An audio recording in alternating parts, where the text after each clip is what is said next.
Y vamos a hablar de este tema y para eso le agradezco que nos haya tomado la comunicación vía Skype Juan Martín, corrijo, director ejecutivo de la Red por los Derechos de la Infancia en México. Buenas noches, Juan. Muy buenas noches, gracias por esta oportunidad. Gracias a ti por tomar la llamada.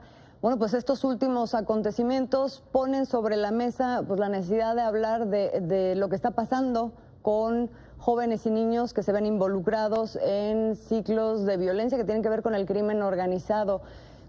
¿Frente a qué estamos? Primero, preguntarte un breve diagnóstico de qué es esto que está pasando.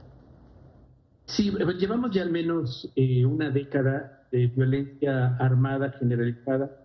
Esto se ha debido también en delincuencia común, de alto impacto también, pero sobre todo lo que se asocia son altos niveles de impunidad. De cada 100 carpetas de investigación, solo 3 alcanzan algún tipo de proceso o sentencia. Esto está llevando a que la violencia esté normalizada en nuestras formas de relación, particularmente asociada a la desconfianza con las autoridades y a entender que los problemas se resuelven con violencia. Los casos que hemos tenido en las 2 últimas semanas en el centro histórico de la Ciudad de México tienen una relevancia especialmente preocupante porque es el corazón político del Estado mexicano. Es una demostración de poder de los grupos criminales y es una manera de generar terror. Es distinto al acontecimiento precisamente de esta mañana, dado a conocer esta mañana, de adolescentes víctimas, tanto un adolescente presuntamente responsable de la agresión, 2 niños muertos y una mujer adulta herida con otra niña. Claramente estamos nuevamente frente a condiciones de desprotección que no logramos identificar a tiempo los riesgos y los factores que pueden representar en este tipo de hechos tan crudos y la desprotección que viven adolescentes en particular en todo el país y hablando de la Ciudad de México es muy evidente. Recordemos que estamos en 8 meses de pandemia donde los niños, niñas y adolescentes han quedado invisibles, no son un tema de preocupación ni de conversación pública, pese a los muchos llamados que desde la Red por los Derechos de la Infancia en México hemos realizado, siguen siendo invisibles. Esa invisibilidad asociada a la violencia, además de la violencia en el entorno, cada día asesinan 7, cada día desaparecen otros 7 en total impunidad. Se incrementó con la pandemia y el confinamiento la violencia en casa, la violencia familiar, al menos en 44%. Las llamadas de 911 reportaban incrementos de denuncias. Ya veníamos con una tendencia comparada el primer trimestre de 2019 con el primer trimestre de 2020, una tendencia de 24% más.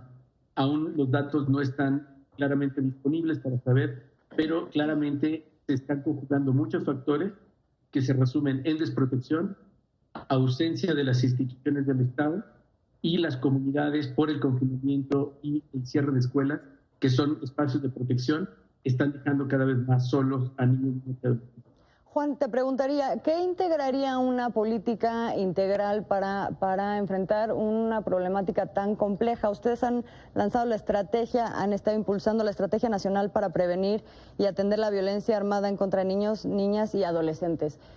¿Cuáles serían como los ejes de una estrategia, partiendo de la base de que, dicho sea de paso, ya existen iniciativas, por ejemplo, en la Ciudad de México, que no solamente abordan el tema policial desde el punto de vista policial o de la justicia, sino también desde sus causas, ¿no? Hay particularmente un nuevo programa o un plan que se llama Barrio Adentro, que integra otras perspectivas e involucra a distintas instituciones. ¿Qué piensas? Sí, efectivamente, necesitamos una estrategia nacional. Esto no puede resolverlo solo la Ciudad de México, porque tenemos que verlo en el contexto metropolitano. En la Ciudad de México, por ejemplo, en 2019 asesinaron a 34 adolescentes. En el Estado de México, 174. Las desapariciones están en esta misma lógica, en la Ciudad de México y los municipios conurbados. Y la región de crimen está entre las alcaldías de Gustavo Madero, Cuauhtémoc, Venustiano Carranza, Iztapalapa, y los municipios conurbados de Tlalnepantla, Ecatepec, Chiapas del Coyot y Chalco. Entonces necesitamos una atención desde el federal, lo estatal, particularmente el no metropolitano, revisar la estrategia de seguridad que está generando un impacto muy negativo en la vida de todos los habitantes. Necesitamos programas que recuperen la comunidad y el tejido social. Lo que se ha presentado hasta ahora es muy fresco, no sabemos, pero pinta, por lo que vemos, a programas asistenciales. No hay nada nuevo, sino es una colección de los programas que ya existían. Y eso claramente no va a cambiar la realidad. Necesitaríamos replantearlo en un articulado y en un entramado que parta del trabajo en la comunidad, con la propia comunidad. Y algo muy importante es reducir los altos índices de impunidad. Si no reducimos la impunidad, no se va a generar confianza hacia las autoridades y muchos de los crímenes de los cuales niños, niñas y adolescentes son víctimas no van a ser denunciados. Ya hay un informe que la Comisión Interamericana de Derechos Humanos ha establecido recomendando a los países, entre ellos México, para poder orientar estrategias de política pública para enfrentar el crimen organizado y la violencia que generan en contra de niños, niñas y adolescentes, y que es lo que nosotros hemos llamado el Proyecto 26. Muy bien. Juan Martín del Redim, muchísimas gracias por estar con nosotros compartiendo estas reflexiones. Gracias nuevamente por el espacio. Buenas noches.